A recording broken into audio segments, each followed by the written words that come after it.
And David's email that he sent in to us earlier today says, I'm wondering about the best way to hedge $1 million in IWM equity portion of a portfolio through May. May 21st is okay. Institutional Investment Committee, I'm trying to do this with a 5% downside risk limit, or a 5% risk limit, is I'm assuming what he meant. The price in IWM is 149. I'm assuming that's his entry price, but that was close to the price that it's trading at right now. David looked at the 156, 142 collar for May, a standard collar position, selling the 156 call, buying the 142 put, and it would cost about 12K or 2%. This is pretty hefty considering the annual yield is 1.39.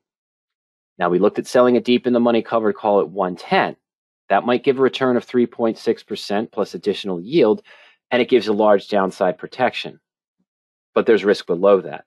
And you've looked at buying the 21 110 put, but it's really expensive due to high IV. Well, unfortunately, that means that all of the IVs in this case, David, are going to be overpriced, but I know you already saw that.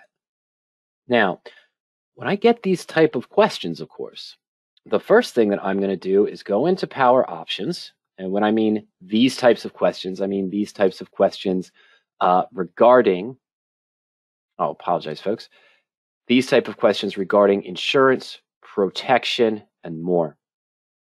And the first thing I'm going to do is go to the Married Put tab, and I'm going to go to the Insurance tool under the Married Put or the Collar tab.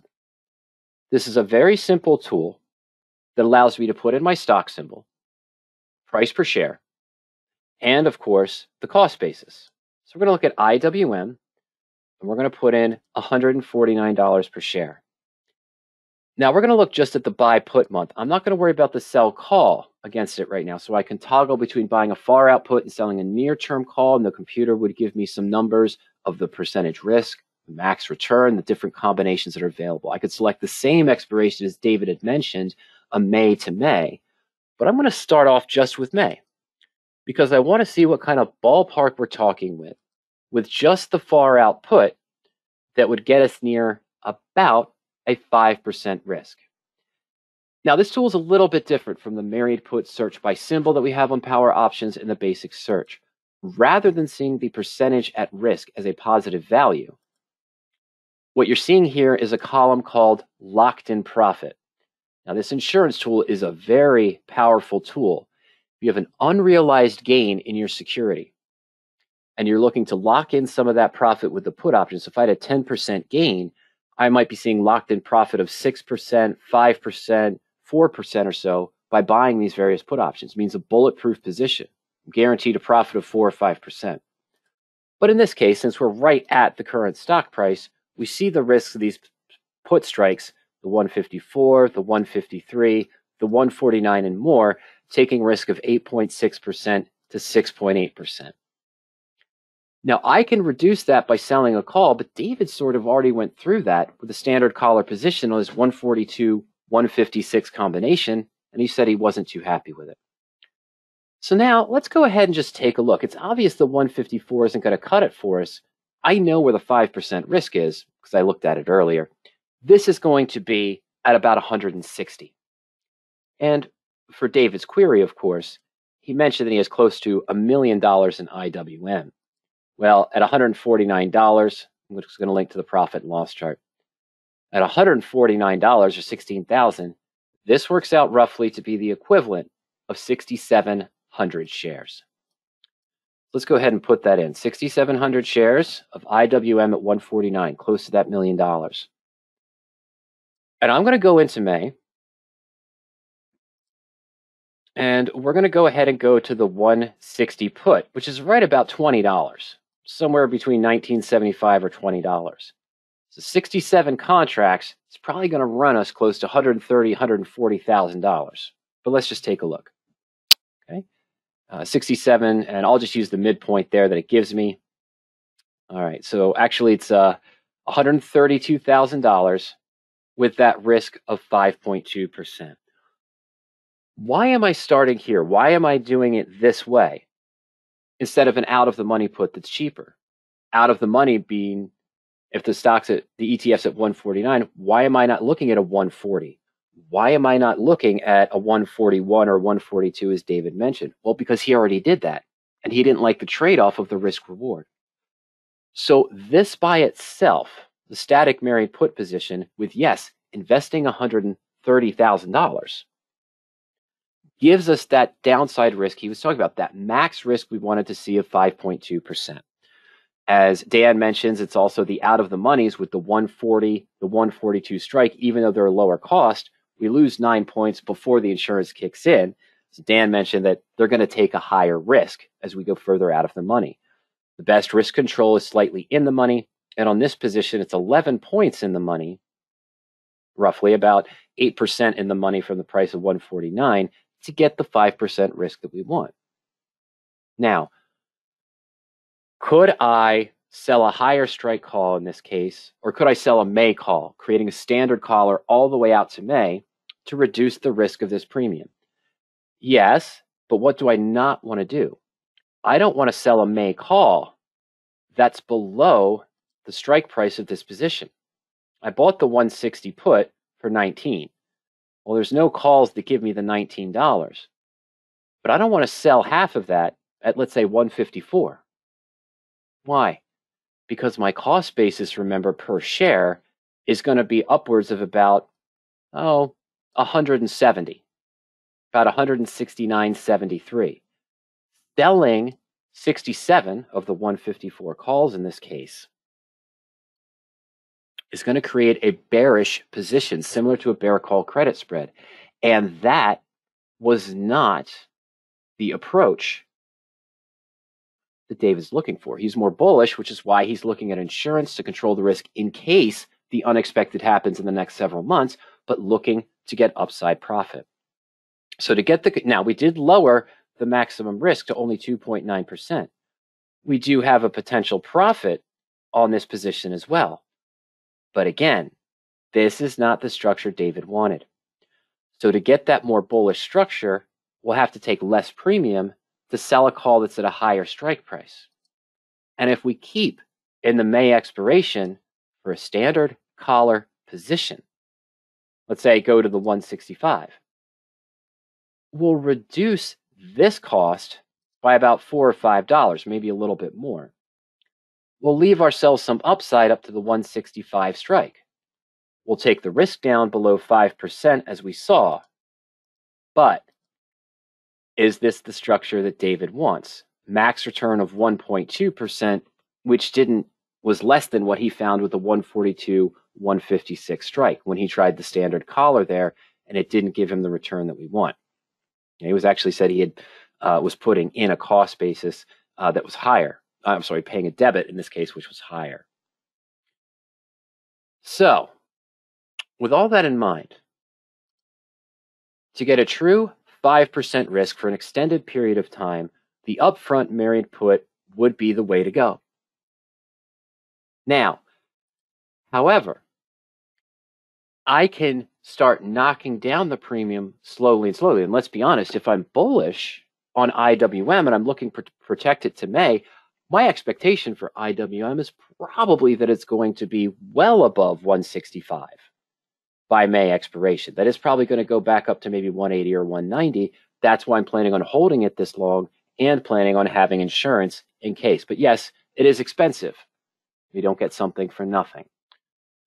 But now going forward, what we could do is continually sell shorter term calls against it, maybe every 20 to 28 days out in time, not get as much premium naturally, give ourselves some upside, but whittle away at the premium, whittle away at the cost of that put, while still lowering our risk in a more controlled fashion. Now, I don't like this one personally. Sold the call too low. The max risk increased. Why? It increased to the upside. How? Oh, because I sold the 155. I'm sorry. I went against my own rule there. I meant to sell the 160 because I want to be at or above the put strike price. Sorry there. And this is nothing. It's only 80 cents or so. But again, I'm looking to whittle away consistently at the risk in a shorter time frame because I can say to myself in 25 or 26 days, I don't feel this stock, this ETF might be above 160. And if it does, I can still manage it. but let's sell our 67s, and where are we? Took our risk down to 4.7, and in the next 28 days, at max peak, we still might be looking at a 2.7% return. But again, the total cost is going to be $130,000, drop down by the 5,000, put us at about 128,000, 127,000 as well. So now we're in a situation where we have the risk control that we want. We're going to try to generate income consistently to knock down the cost basis, to knock down the risk. And eventually, because this is a longer term put, what is it not doing? It's not going to zero. When I bought this put for 1973, it didn't go to zero. I can turn around and sell it for 1970, 1965. All I'm losing is the bid-ask spread. And as the stock moves up, I can use this as a second asset, or if the stock moves down, to adjust the put strike price, David, to reduce the risk or reduce the cost basis into the total position. We've done other webinars before. We've compared a married put structure or even a shorter term married put structure to some of those complicated ideas. A ratio put back spread for insurance where you're collecting premium and you don't get the same protection. So you asked me directly about the best way to hedge the position. The best way to hedge is a direct put combination. It is expensive, especially with the amounts you're talking about. I understand that. But you've got the 5% risk already set. You could maybe go down to the 158 put or the 156 and take on maybe a 6 or 7% risk and then start selling shorter term calls against it at a price you don't think the stock's going to hit in that 14, 28, 30-day time period to start whittling it down a little bit. But your put isn't just something that disappears. Set up properly in the money and not out of the money, which is just a wasting asset, that's true.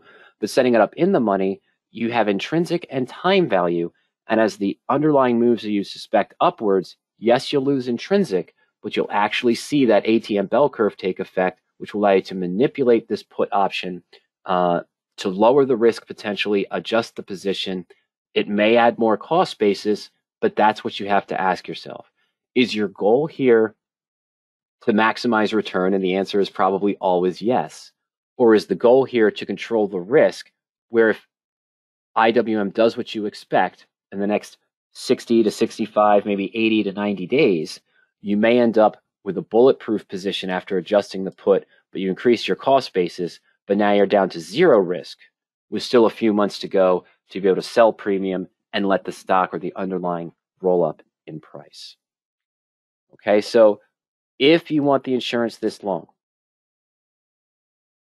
if you're planning on holding it that long, I think this would be the best structure. Starting off even just this way with the put in place, knowing it's going to cost you $132,000 to protect that $1 million investment in that case, but it gives you the 5% controlled risk without doing anything else. There's nothing wrong with selling the call, but remember you're capping the upside gain. And if you're expecting a large jump or if an unexpected large gap up or jump happens on IWM, you may be scrambling to roll the position. Maybe wait for it to move up a little bit more. If your anticipation is we're going to be at the 155 or 158 mark in the next 15 to 20 days, then you can get a better premium for that 160 strike call, still 14 to 28 days out in time, and continue to lower the risk on the position. There is nothing wrong with the standard collar approach that you mentioned. But looking at just, I did this fast, or did this earlier, excuse me, David, so that we could go through it quickly. Now, you set up the 142, you mentioned 156 strike. And right now, that's for May. The 156 is at 720. And the 142 is at 895. That's a standard collar and a debit. If I do a standard collar, I always look to get a credit, just the way that I look to do it.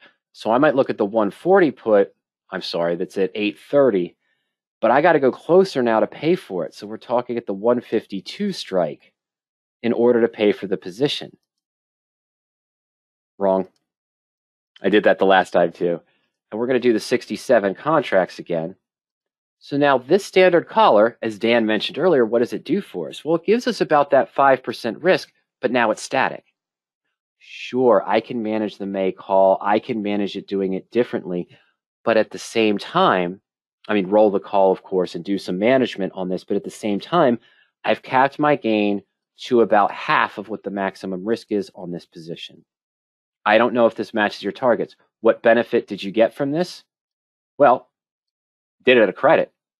You lowered the cost basis. You got about $5,000 positive credit from the call to the put. So you paid for the put price. You've got about your 5% risk. But right now, previous to rolling or making adjustments, your max return is at 2.6%. You've lowered the cost basis very slightly, about 0.5%, right? Yeah.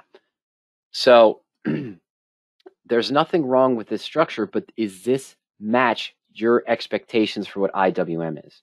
And remember, if you sell this February 152 call, I'm sorry, I went to February, not May, but it would still be a similar structure. It'd be about a 5.7% risk to a 2.8% return if I was in May. I'm sorry I selected February, but you kind of get the idea of the structure. It's not as though the time value on this call is going to decay rapidly. If IWM goes up to 155 in the next 20 days, the cost to buy this back might be around $14. That's going to be very expensive to buy back. Then you have to roll to a 160 strike. You may be rolling for a credit or you may be rolling for a debit since you're already pinned out as close to far as the expiration you wanted to go, out to February, out to May. That's why I looked backwards. And even though it was a much smaller premium, looked at the 28-day out, shorter term call, even though it was at the 160 strike in that case. Okay, so that would be able to do it.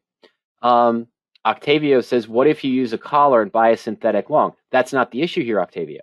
He's already in the $1 million of the investment into IWM, whether that's just institutional investment, as he mentioned. I don't need to add another long in this case to lower the cost basis because we're trying to protect the $1 million that's already there.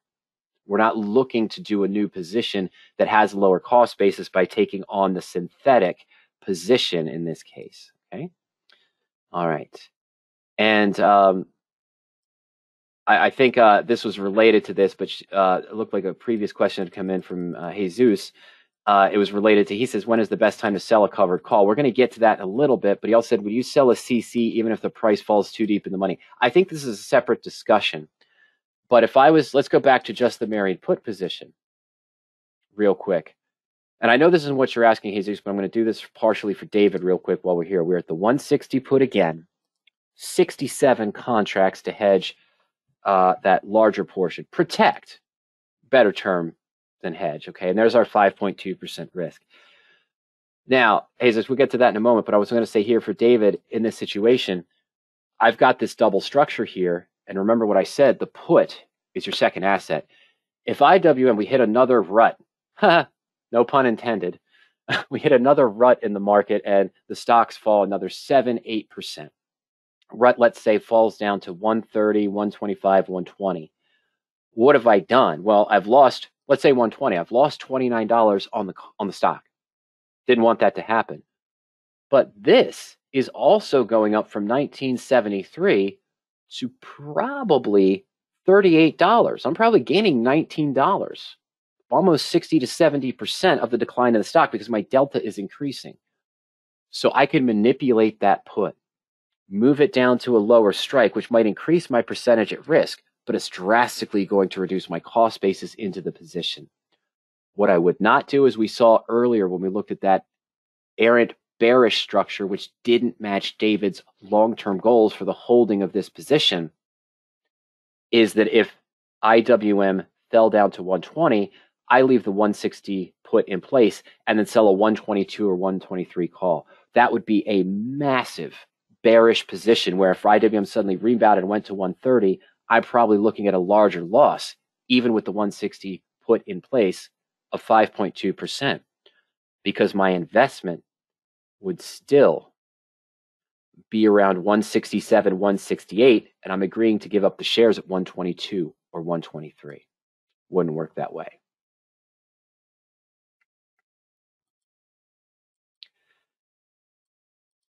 Okay, now Lesh says, what about having the same exposure by buying a 2021 150, 170 call spread? Max risk is less. Okay, well, what you're talking about there is the max risk in a spread number one, a max risk in a call spread doesn't protect the million he's already in, the 6,700 that is already similar to being invested in Nilesh.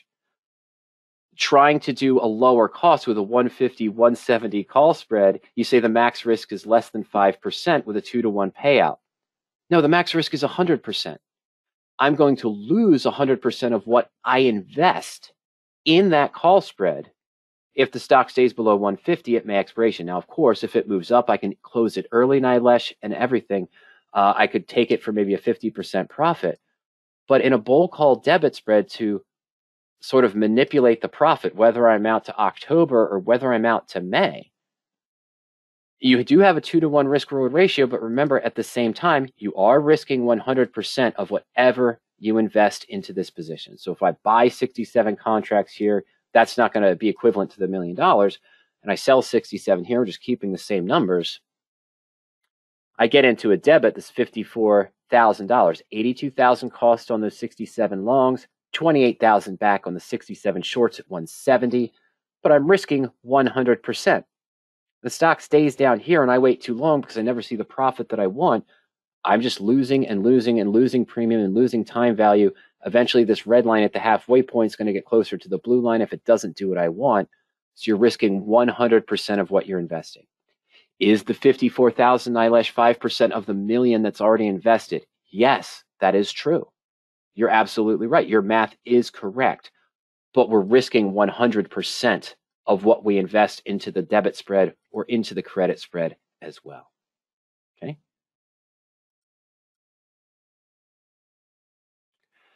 Ashwin, we did study this a couple weeks ago. I'm not going to take a look at it now because we've been in almost half an hour, but Ashwin mentions this, that you can try the wide put ratio spread to reduce the cost of the put. Now we take on the risk of the naked puts. That's true, because I'd be selling twice as many puts as I'd be buying, but the long can be free. Or I buy twice as many puts. Actually, in this case, the only way this works, Ashwin, to protect the stock holding is to do the ratio back spread. I'm buying 2 and selling 1. Now there's no naked put. I'm in that sort of bear put debit spread, or a bull put, bear put debit spread in this case, with the extra long put to protect the shares. So I might be buying, 134 puts and selling 67 to reduce the cost. Now I'd be protected. If I do a 2-to-1 Ashwin, that doesn't give him the protection, because if it moves down, the long put I bought can only cover 1 naked put or the shares. It has to be a put ratio back spread, and that's what we talked about briefly before. We didn't talk about it here graphically, but the problem with that ratio put back spread as protection is you get that V profit and loss chart with sort of the protection down at the bottom and a capped gain at the top. So his stock would still have unlimited upside, you're right. But you end up in what we would call Death Valley. That V profit and loss chart extends the range of when the insurance starts to kick in. So the range would be well outside of the risk that he wanted at 5%. Okay, and that's not what we want to do here.